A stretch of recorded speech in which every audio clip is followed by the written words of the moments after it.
o chi bai vek ule ka channel thi tu zong zong te ma saing ka chi bai vek du chuwa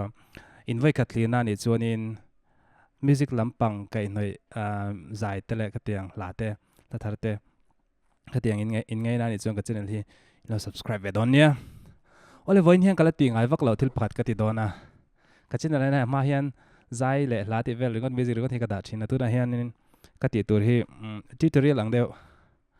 karon ti dona achan chu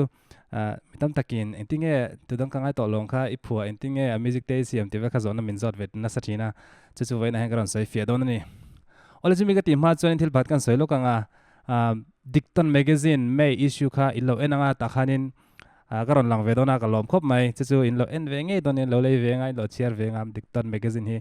magazine thatakani thekala soi ma sa duni chuanin tuna hianin kan lu mai thil pakhat kan sai lo kanga hela tudang kangai to long hi sang ni som paru ka phu khania youtube ka da audio kha chu I alan rin oma mdc mizoden scam 10 dikhanan lo lama video lo siama khatang ron lar chholeron parvul chau khani wangin ani chunga pokaloma chumi ba kami pe zong zong in lo dua in lo ngai thlak vethina wangin kalom ani abik takin lo pangte ole pehel to lawin tuna ka project ka tudang kangai to long ti la sai fenan kan lutang anh đang cần ai tổ lòng tu đang cần ai tổ lòng ole tikhan kala chun kan lu chi ka project a chun kan lu chi tu na hianin tudang kangai to long ti kan endona hela hi tempo hian sema sapati la heta hian 98 beats per minute tin jeka chumiom je chu minute khata hian work som ko period vel ri man tur angarang ani hela hi chuanin ala sei zo hian soi le la heta hian anila ala sei zo hi minute thum la second som ni panga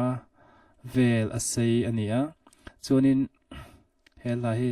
ange apa chi sang sang te step by step in kan en chhodon ani ama sabera chuanin han play chini la te hian ron ria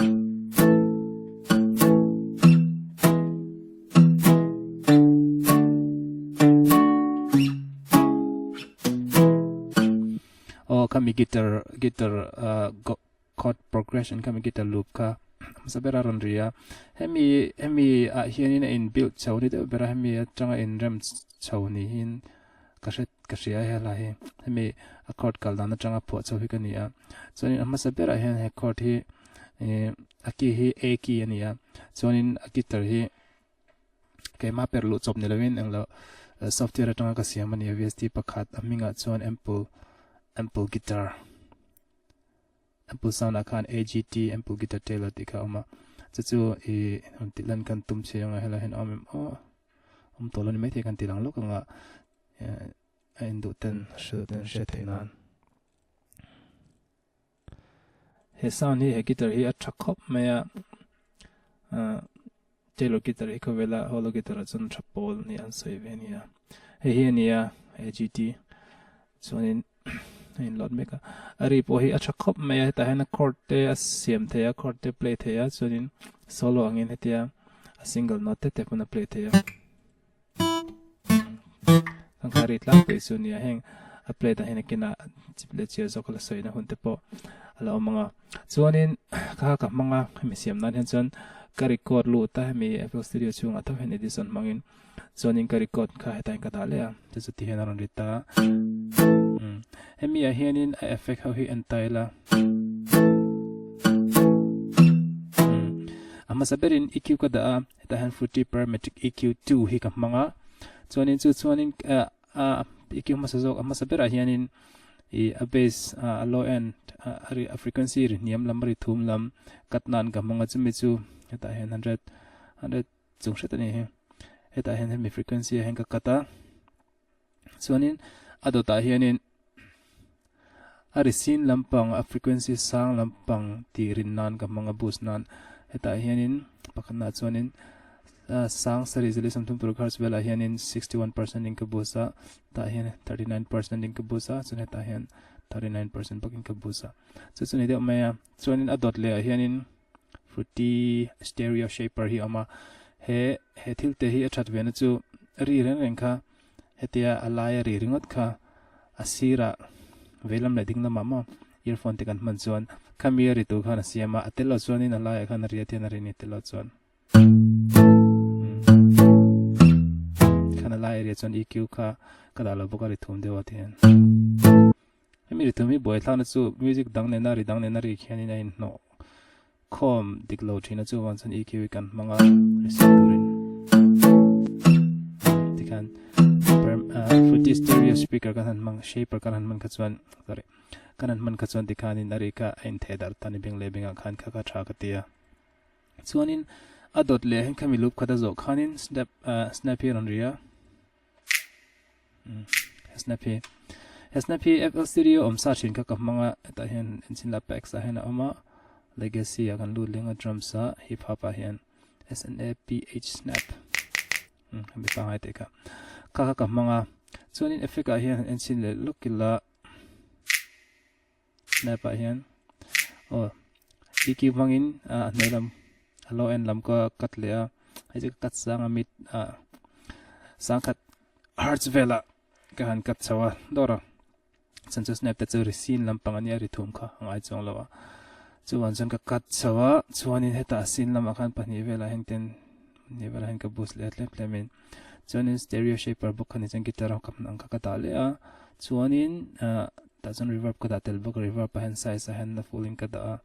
chuanin hai ka ta dani ve ka kotira lokata dani ka kotir boka chandi ke hiti zathinia chan wet ka claim thedel ka da kamiti khok tu tan khan ma chuanin kha kala chan athu hi ron lu tran to za hi Katin lungang ngui don lo Bay say na thar ko lan na lo ege ama sa ka sei chu hela hi ka record hian in mic mang lawa chuna chan mic bokal nei lawa demo ang tu de le ka record awang kha studio po record lawin ka phone in ka record a chu Samsung aming ka thengil to Samsung tero te chi khania chuanin mak video mai chu kha acha ka ti phiana hei tun thleng hian kala thlak du chong lawa chan chu phone record a chon ka record chat perania alania dang po ka record chewa ma se ka ti a ri tha kha kala record lawa phone ta chan thakop mai chuanin kha ka manga chon effect a hian in le chinila Katin vocal sa hen atirat ka ti thin ang khanin ka kata ta niam bel ka vocal sa ni wangin chuanin ka boost le dot che hianin ta hen limiter ka dan san hi limiter hi compressor ang devin ka manga compressor chona ti chu ari zoi lai ti rina ari ring lai ti zoi khani maya chan chu hei ria chuanin music a chuan sound trim ma hian ri trim ma hianin hetia dynamic range atlem hian amo ari in thak lai khami asang le ari ring le ari niam in car kha azim chuanin ari hi avai thu akhan ring ang hen kan beng hen kan chini ante mishing beng hen chuwan chuan khata a ring de big light te omlawa a ring lo de big light te omlo tu khanin a dynamic range ka katin yam tu han compressor hi kamanga tlem te kamanga gain tlem kada threshold te hinia ratio heti attack ta kada chuanin chemizo chuanin picture hi kamanga FL Studio omsa hi englo ang de hinia enge auto tune ang de hinia masela kamanga lo tu kai medium kamanga ta hand major lo scale han major kamanga chan akki khan a ni wang e kada chan medium kada hian ti chu ati dang lam nei men chu khare chuang lawa masela zai kha ati nge ati nge devin ka sia thluk vela khan chan chu wan chan ka manga chan adot le hian delay ka manga delay hian futi delay 2 ka manga volume hi ata handlem ati chana hen kada chan ping pong kada chan time hi ata hen kada time hi ta puna da themo aro tenda so pani ko tirila time hi ai lo ami atempo ne hena in milthina delay time ma kami akhok dan kha timayang chu I chu ka da thina choni adata hen reverb kamang le reverb pa hianin size a full kada chan hai kata dar ni ko tira lokata hen dar ni ko ti boka dike heti zatania wait heti zat chonin atil lo khan effect lo hen anjai te chinila vocal se kan solo chinange Katin lungang ngui don lo ti khania say na thar kolan na lo ege chem dam cliffy min thoi dam picture kada turni puin kalam tluanga delay kada reverb kolan na lo ege chem dam clip delay le reverb chan ti khana ti moi khop mai kami aron ti ange aron ti num kati mai ri khama ti khana aron ti dika kha kamang ta kha khani de me vocal sa tana kaman chu chuanin adot le hang kal le taila ti khana kal le ta eta hian bar heta chem dam cliffy min thoi so heta hin til pakhat ka tel le chu hemi bara lo don che hen am ka jong ten ti ka tela katil ka katin te kan til ati moing ka sia la hi hemi o command na hi chu vengeance say the vengeance sample pack hian in vocal essential vol 2 so kan chu vol 2 hian ing mo atam me en ve chin line do chuan heta hian in nge mishing o chi sang hetinga ti moi le zon lu turang chi kha khatai phat kha kamanga ta hian chuanin hemi ahla tu dang ahla lakso sel na an ka jong ten min ne long selna an ka jong ten min ne long te lai khanin karan thlop le hetain pakatin chu octave niamin octave khatin ka ti niama ari khatin amta an ka jong ten min sel na an ka alang vak long me te ma se tin ashan paing kam place sinanga kha khatin te khan I laka ati variety ati ngai nam le zual thina achan chu heting music simple ani ta kan shet ang guitar cho oma snap cho oma kami ne ba kana vocal string khata khan ingim kan tel khanin ati ngai namin ati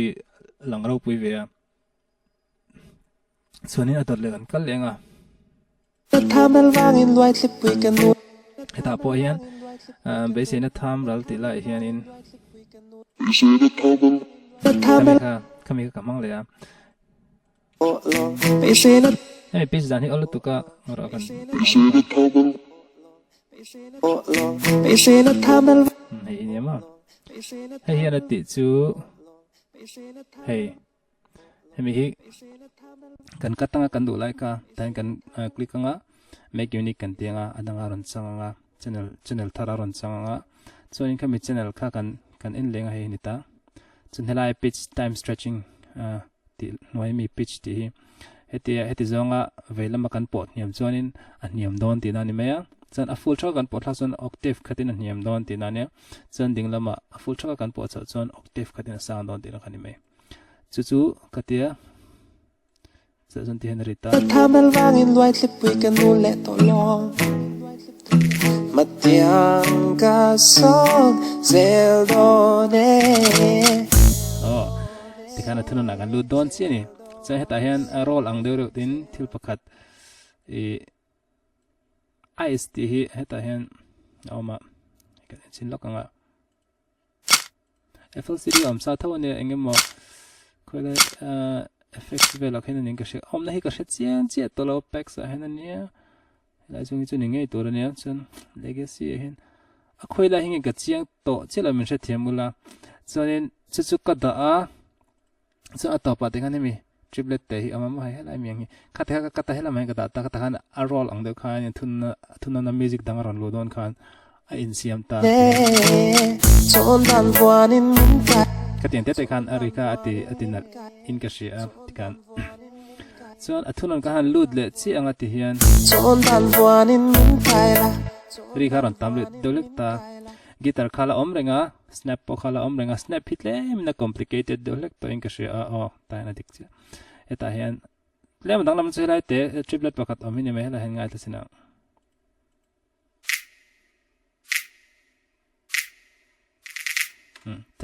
tika kami ka ania kha ron oma thununa chuan kick omle sorry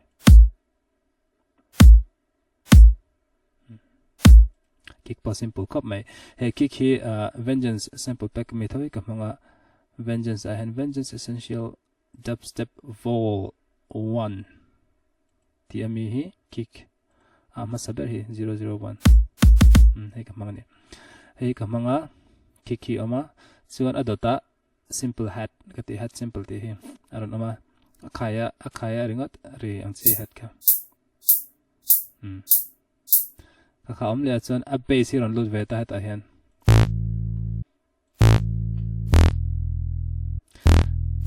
base a hen chin hi kamanga pakhana chuanin hei hi silent one ami hi kamanga 210 bs KNARZ nurse kalam tim lo nurse base ani mai he basic kamanga chuanin apani na chuanin heta hen sample pekami vengeance sample pekami tho hi base ara ka zon chuan ka mut thei mengem o khoinge om che ka to lawa hela thenen thei VH3 bases root C16 he basic kamanga he base ka man na chan chu base pakha choi man ka tuma tira chan hemi te choi ma se he base chu athum tho ma se ather athum hi atlem de hen ka ria ka du ain chu wan zon athum ti tam tu tan hen pakhat dang hi thlopila chu chan na thain ka ria he sub base ang dewen ka manga chumi base ma headphone nen ngai thla jan the te kami te pan ka da ka ba simple takin tikana base oma chuan adota hen organ ka te hi organ an anilo ka plug tila dik zogan chu ari chunga thlaila hei thunan tan ka te etili reggae music ang dole ken akhai chi ri turang khanin ka da chuan heta tan hianin silent one to kamang le chuan aming chu 352 key bright plug ti hini he thili ari hin nalro ka dikhom me ala in pen le hala chu ari ka pen khan velam dinglam te khana ma cha ka dikhom me chuanin eng baka khoidang lam vak lo he chu ani ang kamang to pa accord lo peturin kha ka dale chuanin ice kha om le ice la snappy ari roll ta achan chu thuna na hi chon thil ri hi lemin drum step poi han stack han da nge han flop dewi da chu nari hinal to kate chuan thuna ri alu che hian hemi crush te hi khare ka da ka kan chon dan buanin min thaila tu dang kang ai chuan effect nge ke en ka man en sin la snap kha chu kan hre to ki ka hianin ki chu ang baka da walo ni EQ pakhat ka da lem ka kata chuan chuni mai kik chu chuan adot le hian hat ta hen ka lela heta ni ka da en china het pa engwa ma ka da lo EQ ka da sang de win ka kat chaw chu asin ni wang hian te hang ka da ta pa thil hi ke chu kat tha chet wang nge bo ka re chong lo ka ti vak lo tok pai lo ten ani ang hen da simple de wari hi ka du zo ka ma chuanin kaka hetania chuan base khanin han en chin leng base ema kalo ta ni ka da the leo ta kani ta hen EQ pakate chuan dai la chu obvio ne ma se pai lo le thane lo se chuanin organ hi englo silent one ka man wa khan san one khan om sa da ve ka ta hen parametric EQ pakat ka da kata hedi za da hen chu ni deu mai asan chu ma khan reverb te delay te kha om sa ve ka khoi wak ma lo heti le thak mai silent one hi electronic music lampang khoi chon kan share ve karinga share lo thei ni lo tha em ma chu wan chon hi ka fak ko mai ka ma thil lang lo ka mang lo chon ice khan le ice ka chu ma ri kan man te ka vur in khong ri ti me ka te kan ka ti zong khan ya thuna na chon dan buanin min thaila tu dang kang ai to long nam chwa san athunan part ni na hianin hemi a build up kate a drop alu chodon ta ka wang hianin hemi sweep ka da ngai ta china sorry ari thai rashi lon dikha san qua wa pui le tur ni pui lo sa vel chin se eng dang kang ai to chemi sweep chu mar kan tilang chiang ni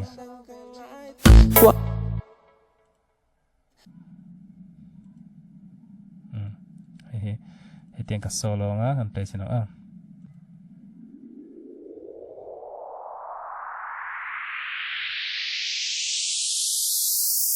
cái tiếng sweet ka trong cái khop mai nghe hết tiếng an build up chau don hian cái đi đàn chu all tục e hay hi mi tan hian 3xOST ka manga hay hi FL Studio omsa khania shelo mai te kan sheme te baka chu chuanin ati chu synthesizer ania accelerator pathum aneya chu chuan hei cái đi đàn chân 1 2 3 hemi te nia chong khata khan noise avek ka da hemi te khen kena tlanteya noise avek ka da chon ri kha aron sin tamara en lawahin envelope en lo ong khon ni kum khadania chuanin kha ka da a thian ka leya hetiza da sei hi kamang ka do chen chen sei ka chuanin eta channel ka da channel a chuanin parametric EQ ka da a chu chona ti chu lo en chinula lang meng chu chona ati chu tiang ka play khan a frequency trend like ka akata a trend like ka ron tilanga chu ni me khamiri kha he tiang kan dita kan te kinanga kan sai chinanga EQ ka kada ajan preset akaluta heta hen kada 20 Hz plus 18 kHz kat thiana amta chun hemi nop hian ati chu hetia ati zong kat khanita ati zong ti chet khanita chun he na ti chu heti zong ti chet khanita kha kan du chen a hang kan da a hemi te nop pani ve hi pakhat ve tengan klika create automation clip kan tia pakhat ve tan pani kan siama kha hemi tan pakhat chuanin kha kan automate ta kan ti chet ta automation create automation clip kan ti khan heta henaron langta playlist a hen kha khaten kan da on chau khan khemi line khan in khami chetur kha control ta ni me ya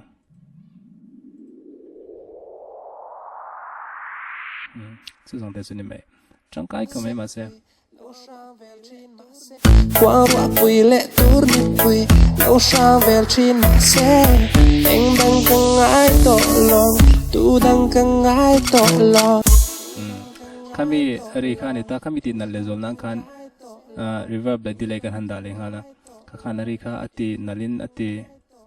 num nal khop me chuanin adata kan lut lenga adot chu I a drop khan ta ni a drop chuan a drop down tak khan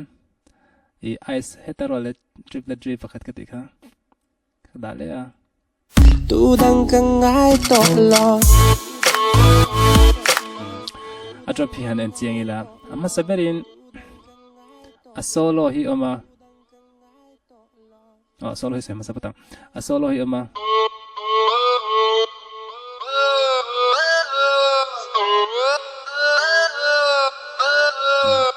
hi solo chu nia hi en ti ka ti chuanin kan ti chuanin hammer ka manga hammer hi synthesizer thatak mai ni a chuda chon amari ni lawin ke mani ri kan mangta hetari ka man hi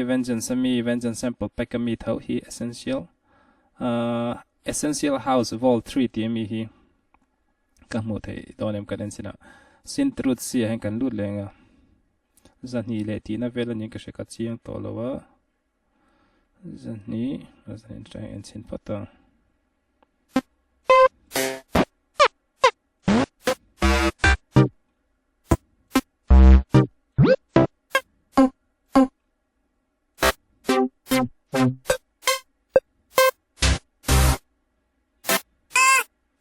ni zani somtum paret na hethili ka manga so na hi teng ka treka heteng ka dalu tani me on je chu I hammer han kan lu tanga helai tap pakhatami img ti kan click anga chuanin chumi a chon hei kan track lu tanga kan du ri khama engpani ta se kan track lu tanga chuanin ani ngal to pani mai hi c ani sa wangin c ki ni wangin anot ing pop play la dik vek to ta c ki ni chuanin ka han play a chuan hemi time ani chuan atang pa ti theya heti kan ti hian hemi war kan lak phei he ta hian kan tran na tu la kan chin se hela tang heng kan tran don hela tran kan tran don al zong kan ta chuanin speed hianin aran zong khami kan sample kan audio sample kha eng tiang rang nge in play don mong da lakin nge rang da lakin in play don ti khani leta se helai hi looping a hian lo pel ta se enting e in loopang enting e chet leng ti kha one shot an e chon ve kha chawnia loop ani hi chon tian akala atira train aran kalton lenga atira kalton lenga chuanin ping pong ani hi chon akalanga aron kil lenga akalanga aron kil lenga khatiang khani chon ping pong a heng kada chusin jam mai choi anot kha handa thiang kan du dan kan hetiang slide te hela tran slide kan siam atan kan da hetiang di dan paina kina ai chian zokin an soi le soi tur tum elai pen roll up hen sa kan duang not kan da khan thiang in play ta chona magic vertimelar tirinal ve tirinal tur chonin hela hen effect kha da effect da dikha chumi ma chan se le fatila e heta hianin kikkane heta hen het asen thi han soi le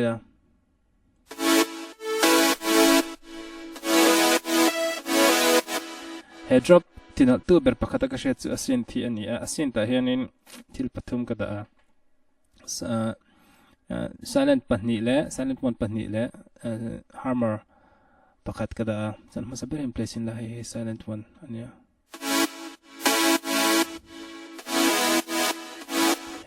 hetil ri hi kan en chon he 357 key icicle he ni at ti chon ti hena lo ama ari hima filter control the chang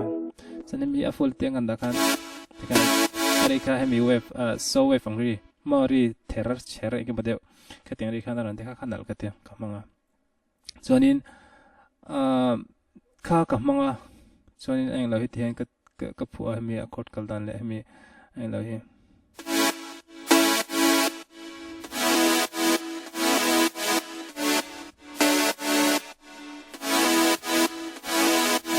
hemi ka ti tang hianin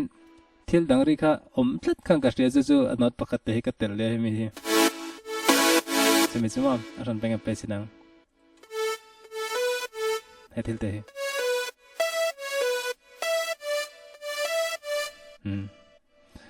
kha om khang ka sia han apan hian ka data so in ka du ai khan ala cher tok lawa ala ari kha ala nge ala full tok lawa chon pakhathi ka tel le har marami asan pen pesin la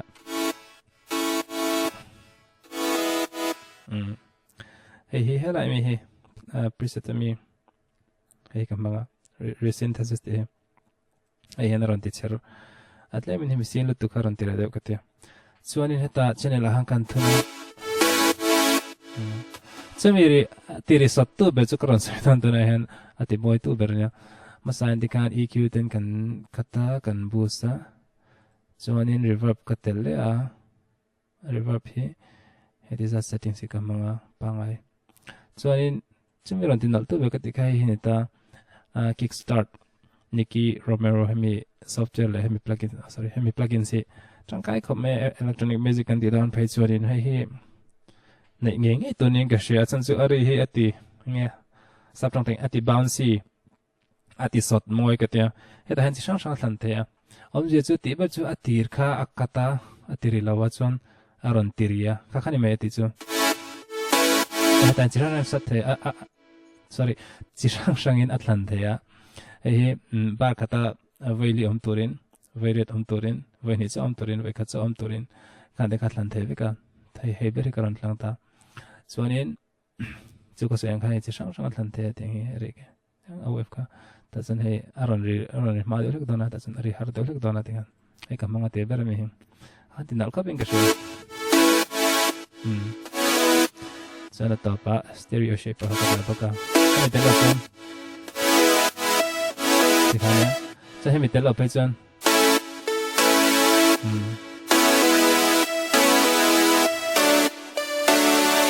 nãy lâu có mày em hiện tiền nãy hệ thiết lý solo bên cầm măng thô à mày thật xin là tên lâu chân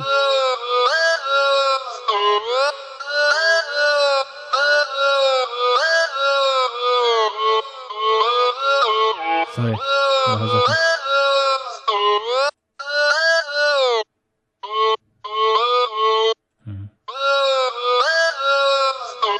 reverb le hemi kickstart chan ti dang lam khop mai chu ni ta hemi ron tin al to bel chu khami sidechain anian chu ama chan sidechain ka har sa de hinga ti china ma se hemi plugins ka mo rang tan awesome to khata wada to pa kan download kan install la chumi kan install no ka ta han kan wada to pa ni mai all to tin al to ni boxi chon kha khania chonin section pani na hian hemi hi hathi ka telanga lokila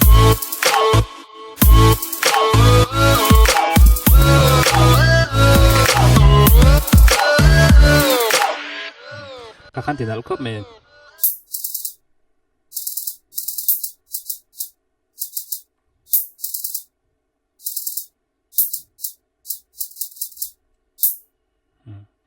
hi kaman chu GRV CH01 hemi hi FL3 omsan ingasya kha ka mga ka khantina le khop mai chon a drop a chu osksai mai da chu hemi o mishing o hey ron tika kami go ron tika tim wai baka hinga hi vengeance sample pack kami ka mga tan vengeance sample pack kan chi sang ama tan vocal essential vol 2 ti mi hi khoi ber hinga ka to lo ha mi ka zona ka manani hingi tin khop mai chun kami a drop top a khan hemi tu tang ka ngai to lon de ka ron da le kati dan chu ni china ka soi atira pitch ni man kan ka pitch sanga octave sangin osin turin khani la mai chuanin chang ni na kan lu ta dần tiếng si chang ni na chu chang khat na de tho ca rung tên min de lo chuanin chang ni na thun nya chọn tan buanin chuan chang ni na drop nya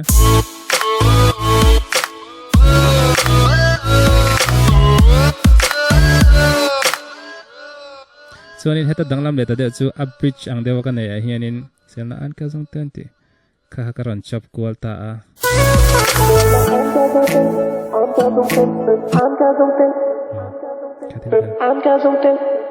katil ka ti dang ka chu all khop ti la ti dan te on ve a e ka du ang khanin kha ka la a ka chop ta ne selna an ka jong ten ti lai kha chuan ka khan heta channel ka da khanin am sapera parametric EQ ka da a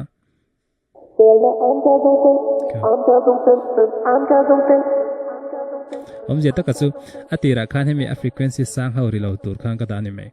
chu a frequency sang kha aron relate tiala ama sa kha sweep ka soyang che khanin ka automate helai zo ki hemi zong ni lohin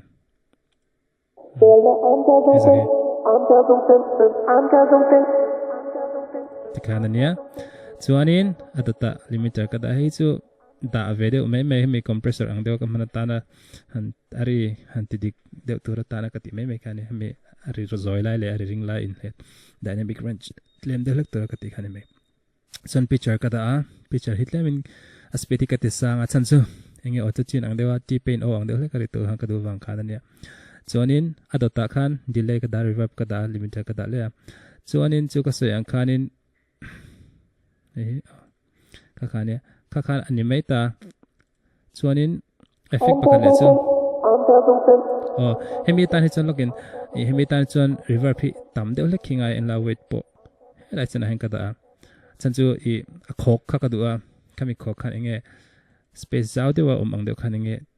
ati ari kha ti khok ve ta ni so effect pakhat ka da le chu hemi te hi nia chu I velam le ding lam pen he kan en chon ti han lam te la he thil hi I ka du chena hang ka da sorry I thiang ka select ka du la chin ka thian no ka right click ka teng ka select ka chon he ka right click le a chon create automation clip ka te chon hemi hiron lang ta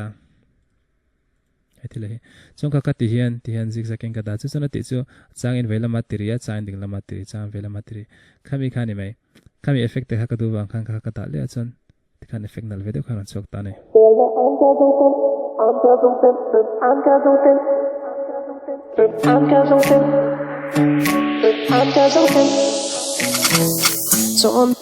chan sweep kham de ta khan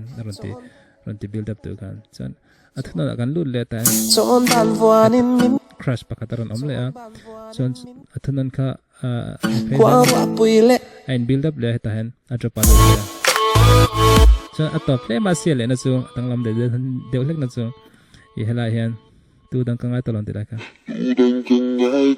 kami ka kata katil ka kata helai portion ka sonin ka pitch down octave khatin ti kana thobin ka tongta ka zai ra son hey ti kam le hey ti po helai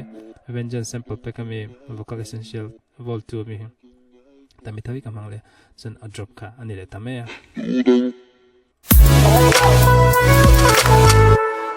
chu chu ni de mai ti khan ka la chu kan zawa chuan amma sa channel lai ning wak ma ka da lawa ta han limiter pakat te ka ta he hitlem tirin na ka mang ke hitlem ka ap dewa chu son sine me hela aro he ju ka da pal de me men he ing ma ka ti dang lam cholo o ka ti zong kha ani mai FL Studio a tu dang ka ngai to long ti ka siam da chu ka channel hle tu zong te in clear vai nel to ka ril chu a chuanin e ka channel hindu chuanin ka thil ti te hindu chuanin lo like ka ngai lo subscribe nge don nia ole ka lo me